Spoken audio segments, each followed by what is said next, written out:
pagpasok po ng bagong animal zodiac sign. Tulad ng 2025, sasalubungin natin ngayon ang Year of the Wooden Snake. At ngayon ng araw, napapalapit na ang selebrasyon nito. Dagsa na rin ang mga mamimili para bumili ng kanilang mga lucky charm o pampaswerte. Tradition na din, and they think it's more paniniwala na. May innate na sa'yo na swerte ka. Pero meron din na challenging sa realing coach choices. Kaya mo siya i-balance, we need choice.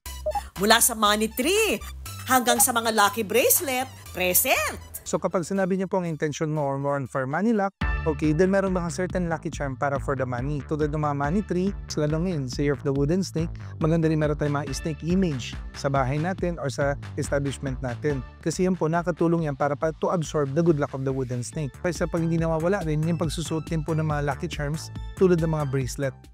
Kung gusto mo rin daw dalawin ang swerte, ito ang tips ni Feng Shui expert Johnson ngayong Chinese New Year. Meron ito nilalagay sa ating hapagkainan. So yun po yung prosperity basket. Yun po yung meron siyang bowl na may mga kasama po mga rice tsaka money kasi that symbolizes na para magaan at maging masagana yung pagpasok ng swerte sa atin. And also, pwede tayo magsuot ng red na damit because the red is a color of fire, color of passion, and color of joy. Pwede ring mamigay ng pulang sobre o angpaw bilang simbolo ng pagbabahagi ng biyaya at magandang kapalaran.